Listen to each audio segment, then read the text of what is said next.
Aí no versículo 12 vai dizer, regozijai-vos e exultai, porque é grande o vosso galardão nos céus, pois assim perseguiram os profetas que vieram antes de vós. Regozijai-vos e exultai, ou seja, alegrai-vos, fiquem alegres, fiquem felizes, cantem, louvem. É que Jesus está prometendo aqui, né, que para os perseguidos eles podem se alegrar. Eles podem se alegrar. Aí por quê? Porque é grande o vosso galardão. O que você vai receber de Deus, Jesus está aqui, estou falando aqui nas minhas próprias palavras. O que receberemos da parte de Deus, o que receberemos dos céus, os presentes que são para aqueles que foram perseguidos e odiados simplesmente por levar a palavra do Senhor. Esses presentes, irmãos, não tem valor, não tem onde você vendê-los e não tem onde você comprar, porque não tem valor. É algo tão valioso que não tem como você comprar, nem tem como você vender. Pois assim perseguiram os profetas.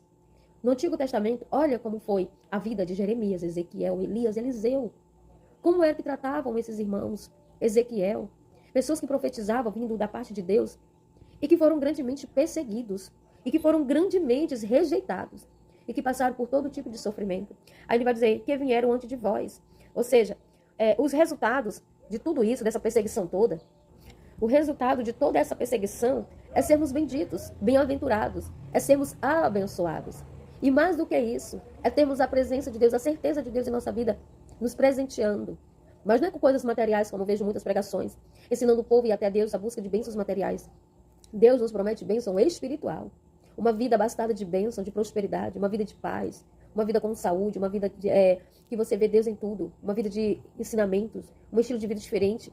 Hoje o que mais nós estamos vendo é as pessoas distorcendo a palavra do Senhor e atraindo multidão de pessoas doentes e enfermas, incuráveis na alma, estou falando de alma. Mas que elas não têm os ingredientes certos, o antídoto certo para aplicar para essas pessoas. Porque tudo que elas visam é mostrar para as pessoas que Deus pode dar o melhor aqui nessa terra para elas. E elas vão nessa esperança de ter o melhor. Então, mas Deus não ensina isso, Jesus não ensina isso para nós. Jesus fala de cura, Jesus fala de libertação, fala de maldição, quebra de maldição, tudo isso Jesus pode fazer na nossa vida. Para ir para Jesus, Jesus não nos promete uma vida farta, de fartura, e simplesmente isso não. Jesus nos promete que nós, na presença deles, nós vamos sofrer. Nós vamos sofrer. Para o mundo, nós somos os mais miseráveis.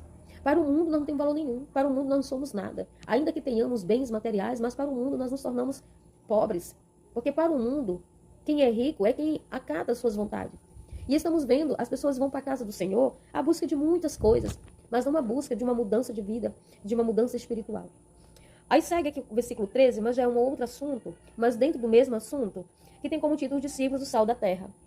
E essa história também está registrada no livro de Marcos, capítulo 9, e no livro de Lucas, capítulo 14. Aqui nós vamos meditar em Mateus 5, que é ainda as boas aventuranças. Vós só o sal da terra. Ora, se o sal vier a ser insípido, como lhe restaurará o sabor? Para nada mais presta senão para lançado fora e ser pisado pelos homens. Quais são os ingredientes, quais são os benefícios do sal? O sal conserva, o sal imuniza, o sal, ela purifica, dá sabor. Para isso que serve o sal, né? Vós sois o sal da terra.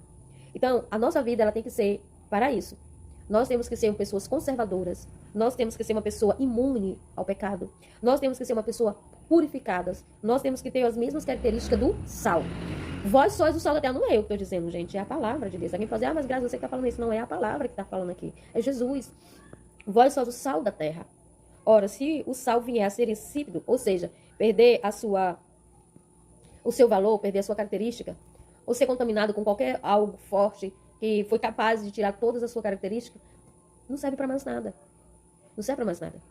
Se você pega um pacote de sal, coloca na saleira e deixa ele de qualquer forma, não preserva ele, não guarda ele, e se ele ficar úmido, molhado, né? Um sal molhado é horrível. Ele perde o sabor, ele fica aguado, ele não serve para mais nada. A não ser a gente pegar e jogar fora e comprar outro novinho. Por quê? Porque aquele sal, ele tem que estar longe de qualquer coisa que possa tocar nos seus benefícios, na sua característica. Assim é a vida do crente. Nós temos que ter na ideia, assim, se eu sou o sal da terra, então eu sou o quê? Um preservativo, algo que preserva. Eu sou uma pessoa que eu tenho que ter os ingredientes. Eu sou uma pessoa pura, eu sou uma pessoa que imuniza, eu sou uma pessoa que guarda, eu sou uma pessoa que dá sabor. Se eu perder tudo isso, para nada eu vou servir para o Senhor. Eu vou ficar inútil, inutilizado. Para nada eu vou servir.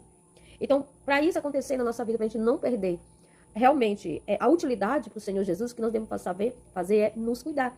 Aí ele vai dizer assim, ó, como lhe restaurar o sabor? Não tem como restaurar o sabor do sal. Não tem como ele voltar a ser que ele era antes, depois que ele perdeu toda a sua consistência. Não tem como. Ele não volta mais a ser. Aí, para nada mais presta, senão para ser lançado fora.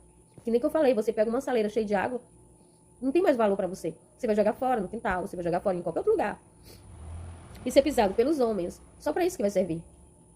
Então, ser lançado fora pelos homens vai ser descartado. Só serve para ser descartado, jogado fora. Não serve para mais nada. Não é minhas palavras. São palavras do Senhor Jesus que está falando aqui. E pisado pelos homens, ou seja, é um tratamento de repúdio. Só vai ser repudiado. Agora, imagine só. Você tem um grande valor, viveu uma vida valorosa, viveu uma vida de utilidade no reino. De repente, por questões, não sei como foi que aconteceu, só Deus sabe. Você perde tudo isso, perde o valor, perde tudo. Não consegue mais voltar como era antes. E aí, a única coisa que você recebe é desprezo. Muitas vezes até por aqueles que um dia você foi útil para eles. Mas infelizmente é assim que acontece. É por isso que o Senhor Jesus nos ensina, nos incentiva a nunca perder o nosso valor diante dele e diante dos homens. Graças, mas a gente não perde o valor diante de Deus. Perde sim. Nós perdemos a utilidade diante de Deus. Tem pessoas que se afastam de Deus, que um dia era tão na presença de Deus, se afastou de Deus de uma forma tão grande que se perdeu e perdeu a utilidade para o reino. E dentro da Bíblia está cheio de exemplos assim. Nós vamos ter o exemplo de Sansão. Quem não era Sansão? Olha o tanto de coisas que Sansão fez na vida para o reino. Ele era o libertador daquela época. Mas Sansão foi perdendo, foi se perdendo, foi se perdendo. Foi adquirindo coisas que para ele era proibido até desde o nascimento. Foi se perdendo ao ponto de perder o seu próprio valor. Tanto para Deus como para os homens. A gente tem exemplo de Saul também. Saul foi escolhido por Deus para reinar sobre Israel. Mas Saul, em certo momento, se perdeu. Se perdeu e foi grande a queda dele. Ao ponto de Deus dizer para Samuel que rejeitava ele, que não queria saber mais dele. E assim a gente vai ver muitos exemplos dentro da Bíblia de pessoas que se perderam e não se arrependeram e não pediram perdão. E Deus permitiu que eles fossem mais longe, que eles pudessem ir. Lá mesmo eles não saíram mais. Nós temos que ter cuidado, irmãos. Porque não é Deus que nos arranca da sua presença, mas é nós que decidimos sairmos da presença de Deus.